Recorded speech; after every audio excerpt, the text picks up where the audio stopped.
ಮಾಧ್ಯಮದವರಿಗೂ ಎಲ್ಲ ಪತ್ರಿಕರಿಗೂ ತಮಗೆಲ್ಲ ಶುಭಾಶಯವನ್ನು ಹೇರಿ ತಾವೆಲ್ಲರೂ ನಮಗೆ ಸಹಕಾರ ಕೊಟ್ಟಿದ್ದೀರಿ. ಎಲ್ಲರಿಗೂ ಸಹಕಾರ ಕೊಟ್ಟಿದ್ದಕ್ಕಾಗಿ ನಾನು ಯಾರ ಮೇಲೂ ಕೈ ಎತ್ತಿಂದ ಸ್ವಾಮೀಜಿ ಅಲ್ಲ, ಎಲ್ಲರನ್ನೂ ಕೈ ಮುಗಿದು ಅವ್ರನ್ನ ಬರಮಾಡ್ಕೊಂಥ ಸ್ವಾಮೀಜಿ. ಆದರೆ ಏನಾಯಿತು ಅಂದ್ರೆ ಅವತ್ತೇ ಅವ್ರು ಬಂದಂಥವ್ರು ಭಿನ್ನ ಡ್ರೆಸ್ಸಿನ ಮೇಲೆ ಬಂದಿದ್ದರು.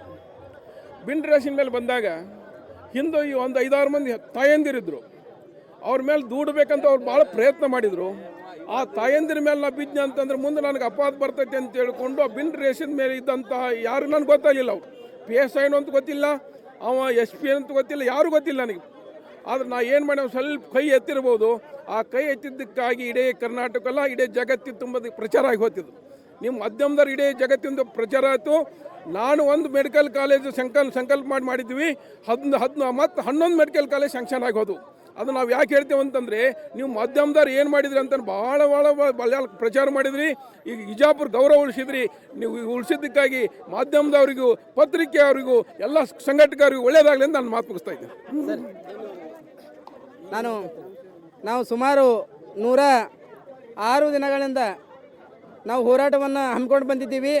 ವಿವಿಧ ಸಂಘಟನೆಗಳು, 100 ಸಂಘಟನೆಗಳೆಲ್ಲರೂ ಈ ಒಂದು ವಿಜಯಪುರ ಜಿಲ್ಲೆ, ಹಿಂದುಳಿದ ಜಿಲ್ಲೆ, ಏನು ವಿಜಯಪುರ ಜಿಲ್ಲೆಯಲ್ಲಿ ಸರ್ಕಾರದಿಂದಲೇ ವೈದ್ಯಕೀಯ ಕಾಲೇಜು ಆಗಬೇಕನ್ನುವಂಥ ಒಂದು ಬೇಡಿಕೆಯನ್ನು ಇಟ್ಕೊಂಡು ಇದೇ ಡಾಕ್ಟರ್ ಬಾಬಾ ಸಾಹೇಬ್ ಅಂಬೇಡ್ಕರ್ ಅವರ ವೃತ್ತದಲ್ಲಿ 106 ದಿನಗಳಿಂದ ಏನು ನಾವು ಧರಣಿ ಸತ್ಯಾಗ್ರಹವನ್ನು ಹಮ್ಮಿಕೊಂಡಿದ್ದೀವಿ.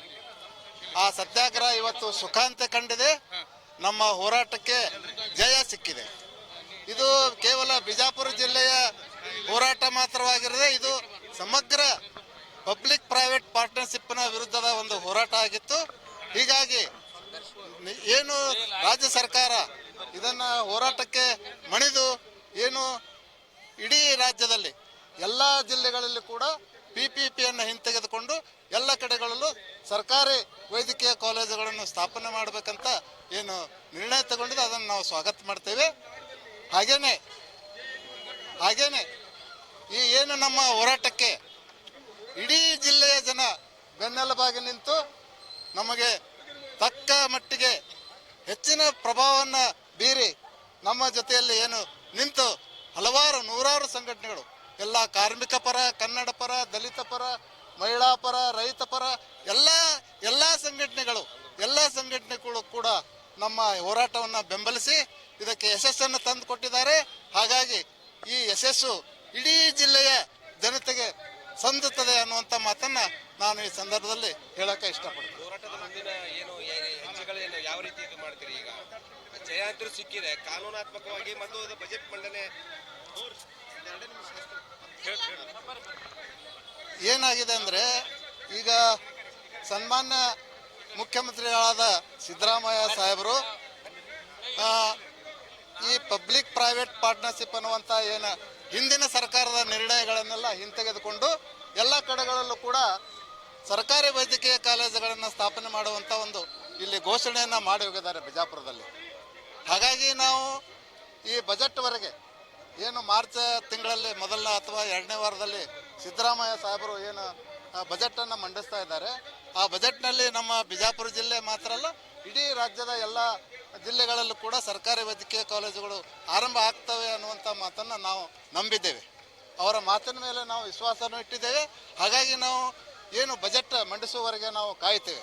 ಅದರಲ್ಲಿ ಬಿಜಾಪುರ ಜಿಲ್ಲೆಗೆ ಮೆಡಿಕಲ್ ಕಾಲೇಜು ಘೋಷಣೆ ಆಗದೇ ಇದ್ದರೆ ನಾವು ಮುಂದಿನ ತೀರ್ಮಾನವನ್ನು ನಮ್ಮ ಕಮಿಟಿಯಲ್ಲಿ ಚರ್ಚಿಸಿ ತೀರ್ಮಾನ ತೆಗೆದುಕೊಳ್ತೇವೆ. ನಿನ್ನೆ ಮಾನ್ಯ ಸಕ್ಕರೆ ಸಚಿವರಾಗಿರ್ತಕ್ಕಂಥ ಶಿವಾನಂದ ಪಾಟೀಲ್ರು ನಾವು ಜೈಲಿನಲ್ಲಿದ್ದೀವಿ, ನಮ್ಮನ್ನು ಭೇಟಿ ಮಾಡಿ ಅವರು ಸಾಂತ್ವನ ಹೇಳಿದರು. ಸುಮಾರು 45 ನಿಮಿಷಗಳವರೆಗೆ ಅವರು ನಮ್ಮ ಜೊತೆ ಕುಳಿತು ಸುದೀರ್ಘವಾಗಿ ಈ ವಿಷಯವಾಗಿ ಚರ್ಚೆಯನ್ನು ಮಾಡಿದರು. ಅವರು ಈ ಬಜೆಟ್ನಲ್ಲಿ, ಮುಂಬರೋ ಬಜೆಟ್ನಲ್ಲಿ ಇದನ್ನು ಘೋಷಣೆ ಮಾಡಿಸೇ ತೀರ್ತೀನಿ ಅನ್ನುವಂಥ ಭರವಸೆಯನ್ನು ಹೇಳಿದ್ದಾರೆ. ಜೊತೆಗೆ ಅವರು MB ಪಾಟೀಲ್ರು ಕೂಡ ನಾನು MB ಪಾಟೀಲ್ ಸೇರಿ ಈ ಕೆಲಸವನ್ನು ಮಾಡ್ತೇವೆ ಅನ್ನುವಂಥ ಭರವಸೆಯನ್ನು ನೀಡಿದ್ದಾರೆ. ಹಾಗಾಗಿ ನಾವು ಅವರ ಮಾತಿನ ಮೇಲೆ ಭರವಸೆಯನ್ನು ಇಟ್ಟಿದ್ದೇವೆ, ವಿಶ್ವಾಸವನ್ನು ಇಟ್ಟಿದ್ದೇವೆ. ಬಜೆಟ್ ಬರೋ ತನಕ ನಮ್ಮ ಹೋರಾಟವನ್ನು ನಾವು ಇಲ್ಲಿ ತನಕ ಏನು ಮಾಡಬೇಕನ್ನೋದು ಮುಂದೆ ತೀರ್ಮಾನ ಮಾಡ್ತೀವಿ. 6 ದಿನಗಳಿಂದ ನಾವು ಹೋರಾಟವನ್ನು ಹಮ್ಮಿಕೊಂಡು ಬಂದಿದ್ದೀವಿ. ವಿವಿಧ ಸಂಘಟನೆಗಳು, ನೂರಾರು ಸಂಘಟನೆಗಳೆಲ್ಲರೂ ಈ ಒಂದು ವಿಜಯಪುರ ಜಿಲ್ಲೆ, ಹಿಂದುಳಿದ ಜಿಲ್ಲೆ, ಬಡ ದೀನ ದಲಿತರ ಜಿಲ್ಲೆ, ಒಂದು ಜಿಲ್ಲೆಯ ಶ್ರೇಯೋಭಿವೃದ್ಧಿಗಾಗಿ ನಮ್ಮ ವಿಜಯಪುರ ಜಿಲ್ಲೆಯಲ್ಲಿ ಅತ್ಯಂತ ವಿಶೇಷವಾದ 150 ಎಕರೆ ಸರ್ಕಾರಿ ಜಮೀನಿರುವುದರಿಂದ ಇಲ್ಲಿ ಸರ್ಕಾರಿ ಮೆಡಿಕಲ್ ಕಾಲೇಜ್ ಆಗುವುದು ಬಹಳ ಉತ್ತಮ ಅಂತ ಎಲ್ಲರ ಆಶಯದಂತೆ ನಮ್ಮ ಹಿರಿಯರ ಸಮ್ಮುಖದಲ್ಲಿ ಒಂದು ವೇದಿಕೆಯನ್ನು ಮಾಡಿಕೊಂಡು ಮುಖ್ಯಮಂತ್ರಿಗಳು ಆಲಮಟ್ಟಿಗೆ ಬಂದಾಗೆ ನಾವು ಮುಂಚಿತವಾಗಿ ಮನವಿಯನ್ನು ಕೊಟ್ಟಿದ್ದೀವಿ. ಅದು ಸುಮಾರು 106 ದಿನಗಳವರೆಗೆ ಆದರೂ ಸರ್ಕಾರ ಕಣ್ಣು ತೆರೆದಿರಲಿಲ್ಲ. ಆವತ್ತು ಹೊಸ ವರ್ಷದ ಕೊಡುಗೆ ನಮಗೆ ಕಾಂಗ್ರೆಸ್ ಸರ್ಕಾರದ 5 ಗ್ಯಾರಂಟಿಗಳ ಜೊತೆ 6ನೇ ಗ್ಯಾರಂಟಿ ಹೋರಾಟಗಾರರನ್ನು ಬಂಧಿಸಿ ಜೈಲಿಗಟ್ಟಿದರು. ಅದು ಸರ್ಕಾರದ 6ನೇ ಗ್ಯಾರಂಟಿ ಕಾಂಗ್ರೆಸ್ ಸರ್ಕಾರದ ವಿಶೇಷ. ಈ ಒಂದು ಬಿಲ್ ವಿಜಯಪುರ ಜಿಲ್ಲೆಯ ಇಡೀ ನಮ್ಮ ಕರ್ನಾಟಕ ರಾಜ್ಯದ ಜನತೆಯ ಆಶೀರ್ವಾದದಿಂದ, ವಿಶೇಷವಾಗಿ ವಿಜಯಪುರ ಜಿಲ್ಲೆಯ ಜನರ ಆಶೀರ್ವಾದದಿಂದ, ನೂರಾರು ಸಂಘಟನೆಗಳ ಎಲ್ಲರ ಬೆಂಬಲದೊಂದಿಗೆ ಏನು ನಮಗೆ ಮೆಡಿಕಲ್ ಕಾಲೇಜನ್ನು ಘೋಷಣೆ ಆಗುವುದರ ಜೊತೆಗೆ ಸರ್ಕಾರಿ ಸಂಪೂರ್ಣ ದವಾಖಾನೆಯನ್ನು, ಆಸ್ಪತ್ರೆಗಳನ್ನು PPP ಮಾದರಿ ಸಂಪೂರ್ಣವಾಗಿ ಕೈ ಬಿಡುತ್ತೇವೆ ಎಂಬುದು ಅತ್ಯಂತ ಸಂತೋಷದ ಸಂಗತಿ. ಎಲ್ಲ ವಿಜಯಪುರ ಜಿಲ್ಲೆಯ ಆಶೀರ್ವಾದದಿಂದ, ಪತ್ರಿಕಾ ಮಾಧ್ಯಮದ ಎಲ್ಲ ಹಿರಿಯರು ಆತ್ಮೀಯರ ಆಶೀರ್ವಾದದಿಂದ ನಮ್ಮ ಯಶಸ್ಸಾಗಿತ್ತಂತ ತಮ್ಮೆಲ್ಲರಿಗೂ ಕೈ ಮುಗಿದು ಕೇಳ್ಕೊಳ್ತಾ ಇದ್ದೀನಿ. ಸಿದ್ದರಾಮ್ ಶ್ರೀಹಳ್ಳೂರ್ ಸಾಮಾಜಿಕ ನಮ್ಮನ್ನ ಜೈಲಿಗಟ್ಟಿದ್ರು. ನಮಗ ಬಹಳ ಸಂಗನ ಬಸವ ಮಹಾಸ್ವಾಮಿಗಳು ನಮಗೆ ಬಹಳ ಒಂದು ಖುಷಿ ವಿಚಾರ. ನಾವು ಜೈಲಿಗೆ ಹೋಗಿದ್ದೇವೆ ಅಂತ ಅನಿಸಿಲ್ಲ ನಮಗ. ಅಲ್ಲಿ ಒಳಗಡೆ ಹೋದ್ರೆ ನಮ್ಗೆ ಹೆಂಗಂತಂದ್ರೆ ಒಂದು ತರ ನಮಗ ಆಶ್ರಯ ತಾಣ ಆಗಿತ್ತಲ್ಲಿ. ನಮಗೊಂಥರ ಗುರುಕುಲ ಆಗಿತ್ತು. ಗುರುಕುಲ ಅಲ್ಲಿ ನಾವು ಏನ್ ಮಾಡಿದೇವೆ ಅಂದ್ರೆ 14 ದಿನಗಳವರೆಗೆ ಪ್ರವಚನ ಸಂಗನ ಬಸವ ಮಹಾಸ್ವಾಮೀಜರು ಮತ್ತು ನಾವು ಕೂಡಿ ಇಡೀ ಜೈಲಿನಲ್ಲಿರ್ತಕ್ಕಂಥ ಎಲ್ಲ 550 ಕೈದಿಗಳಿಗೆ 13 ದಿನಗಳವರೆಗೆ ಬಸವಣ್ಣನವರ ತತ್ವ ಸಿದ್ಧಾಂತಗಳನ್ನು ತಿಳಿಸಿಕೊಟ್ಟಿದ್ದಾರೆ. ಐತಿಹಾಸಿಕ ಹೋರಾಟ ಜಿಲ್ಲೆಯ ಒಂದು ಕೀರ್ತಿ ಪತಾಕಿ ಇಡೀ ದೇಶಾದ್ಯಂತ ಹರಡಿದೆ. ಇವತ್ತಿನ ದಿವಸ ನಾವು ಮಾಡಿರ್ತಕ್ಕಂಥ ಹೋರಾಟ ಕೇವಲ ವಿಜಯಪುರ ಜಿಲ್ಲೆ ಅಷ್ಟೇ ಗೌರ್ಮೆಂಟ್ ಮೆಡಿಕಲ್ ಕಾಲೇಜ್ ಅಲ್ಲ, ಇಡೀ ರಾಜ್ಯದ 9 ಜಿಲ್ಲೆಗಳಲ್ಲಿ ಕೂಡ ಸರ್ಕಾರಿ ಮೆಡಿಕಲ್ ಕಾಲೇಜ್ ಸರ್ಕಾರ ಮಾಡಿದೆ. ಇದು ಕೇವಲ ನಮ್ಮ 6 ಜನರ ಜೈಲಿಗೆ ಹೋಗೋ ಸಲಾದಂತದ್ದಲ್ಲ, ಇಡೀ ವಿಜಯಪುರ ಜಿಲ್ಲೆಯ ಸಮಸ್ತ ನಾಗರಿಕರೇ ಒಂದು ತರ ನಮಗ ಆಶ್ರಯ ತಾಣ ಆಗಿತ್ತಲ್ಲಿ. ನಮಗೊಂಥರ ಗುರುಕುಲ ಆಗಿತ್ತು. ಗುರುಕುಲ ಅಲ್ಲಿ ನಾವು ಏನ್ ಮಾಡಿದೇವೆ ಅಂದ್ರೆ 14 ದಿನಗಳವರೆಗೆ ಪ್ರವಚನ ಸಂಗನ ಬಸವ ಮಹಾಸ್ವಾಮೀಜರು ಮತ್ತು ನಾವು ಕೂಡಿ ಇಡೀ ಜೈಲಿನಲ್ಲಿರ್ತಕ್ಕಂಥ ಎಲ್ಲ 550 ಕೈದಿಗಳಿಗೆ 13 ದಿನಗಳವರೆಗೆ ಬಸವಣ್ಣನವರ ತತ್ವ ಸಿದ್ಧಾಂತಗಳನ್ನು ತಿಳಿಸಿಕೊಟ್ಟಿದ್ದೇವೆ. ಇದು ನಮ್ಮ ಐತಿಹಾಸಿಕ ಹೋರಾಟ. ಮತ್ತೆ ಇಡೀ ವಿಜಯಪುರ ಜಿಲ್ಲೆಯ ಒಂದು ಕೀರ್ತಿ ಪತಾಕಿ ಇಡೀ ದೇಶಾದ್ಯಂತ ಹರಡಿದೆ. ಇವತ್ತಿನ ದಿವಸ ನಾವು ಮಾಡಿರ್ತಕ್ಕಂಥ ಹೋರಾಟ ಕೇವಲ ವಿಜಯಪುರ ಜಿಲ್ಲೆ ಅಷ್ಟೇ ಗೌರ್ಮೆಂಟ್ ಮೆಡಿಕಲ್ ಕಾಲೇಜ್ ಅಲ್ಲ, ಇಡೀ ರಾಜ್ಯದ 9 ಜಿಲ್ಲೆಗಳಲ್ಲಿ ಕೂಡ ಸರ್ಕಾರಿ ಮೆಡಿಕಲ್ ಕಾಲೇಜ್ ಸರ್ಕಾರ ಮಾಡಿದೆ. ಇದು ಕೇವಲ ನಮ್ಮ 6 ಜನರ ಜೈಲಿಗೆ ಹೋಗೋ ಸಲಾದಂತದ್ದಲ್ಲ, ಇಡೀ ವಿಜಯಪುರ ಜಿಲ್ಲೆಯ ಸಮಸ್ತ ನಾಗರಿಕರೇ ಒಂದು ಜಯ.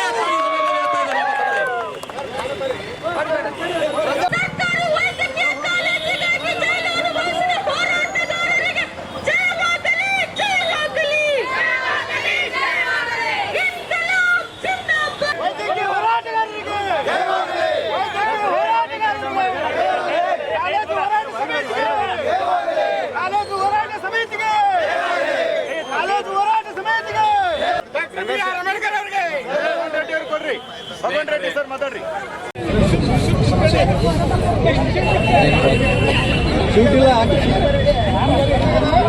ಎಲ್ಲರೂ ಈ ಕಡೆ ಬಂದ್ಬಿಡ್ರಿ.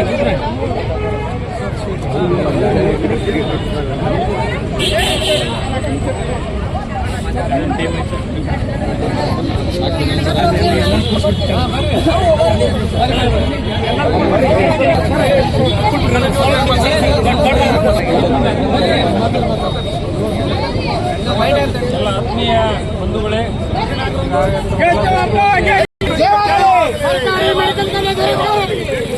ಜಿಂದಾಬಾದ್ ಜಿಂದಾಬಾದ್ ಜಿಂದಾಬಾದ್ ಜಿಂದಾಬಾದ್ ಜಿಂದಾಬಾದ್ ಜಿಂದಾಬಾದ್ ಜಿಂದಾಬಾದ್ ಜಿಂದಾಬಾದ್ ಜಿಂದಾಬಾದ್.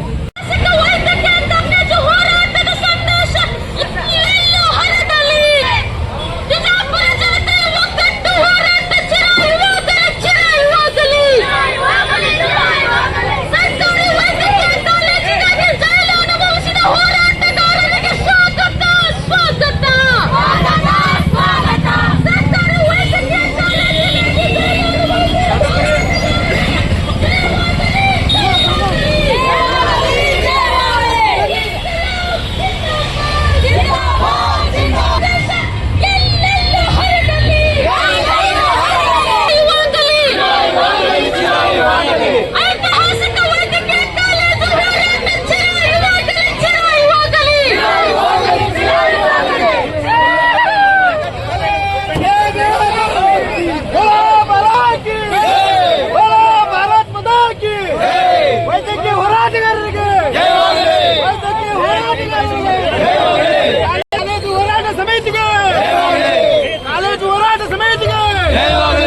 ದಯವಿಟ್ಟು ಯಾರು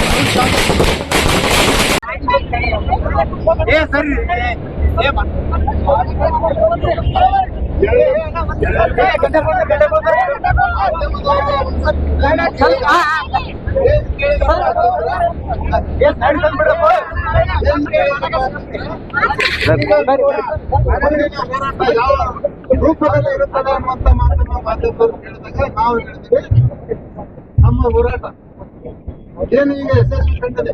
ಇದು ಕೇವಲ ಬಿಜಾಪುರ ಜಿಲ್ಲೆ ಮಾತ್ರ ಅಲ್ಲ, ಇಡೀ ರಾಜ್ಯಕ್ಕೆ ಅನ್ವಯ ಆಗಿದೆ. ಇನ್ನು ಮಾನ್ಯ ಸಕ್ಕರೆ ಸಚಿವರಾಗಿರ್ತಕ್ಕಂಥ ಶಿವಾನಂದ ಪಾಟೀಲ್ ಸಾಹೇಬರು ಜೈಲಿನಲ್ಲಿ ಬಂದು ನಮ್ಮನ್ನ ಭೇಟಿಯಾಗಿ ನಮ್ಮ ಜೊತೆ ಸುಮಾರು 45 ನಿಮಿಷಗಳ ಕಾಲ ಸುದೀರ್ಘವಾದ ಚರ್ಚೆಯನ್ನು ನಡೆಸಿ ಮುಂದಿನ ಏನು ಮಾಡ್ತಾರೆ ಸನ್ಮಾನ್ಯ ಸಿದ್ದರಾಮಯ್ಯ ಸಾಹೇಬರು ಬಜೆಟ್ ಅನ್ನು ಮಂಡಿಸ್ತಾ ಇದ್ದಾರೆ. ಆ ಬಜೆಟ್ ನಲ್ಲಿ ಘೋಷಣೆ ಸನ್ಮಾನ್ಯ ಶಿವಾನಂದ ಪಾಟೀಲ್ ಕೊಟ್ಟಿದ್ದಾರೆ.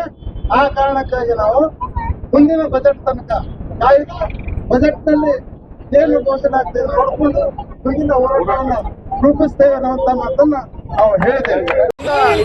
ರೈತ ಸಂಘದ ಮುಖಂಡರಾಗಿರುವಂತ ಅರವಿಂದ್ ಗೋಪಾಲ್ ಅವರು ನಮ್ಮನ್ನು ಉದ್ದೇಶಿಸಿ ಮಾತಾಡಬೇಕಂತ ಕೇಳ್ಕೊಳ್ತೇವೆ. ಭಲೋ ಭಾರತ್ ಮಾತಾ ಕಿ, ಭಲೋ ಭಾರತ್ ಮಾತಾ ಕಿ. ಈ ಸಮಸ್ತ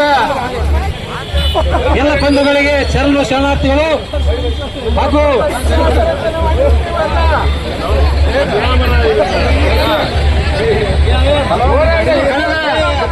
106 ದಿನಗಳವರೆಗೆ ಅಂಬೇಡ್ಕರ್ ವೃತ್ತದಲ್ಲಿ ಖಾಸಗಿಯವರ ಒಂದು ಬಂಡವಾಳ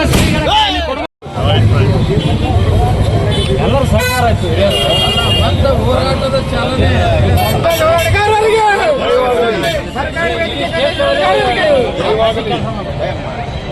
ನಮ್ಮೆಲ್ಲ ಹೋರಾಟ ಹೋರಾಟಗಾರರಿಗೆ ಮೆಡಿಕಲ್ ಕಾಲೇಜ್ ಹೋರಾಟಗಾರರಿಗೆ ಸರ್ಕಾರಿ ಮೆಡಿಕಲ್ ಕಾಲೇಜ್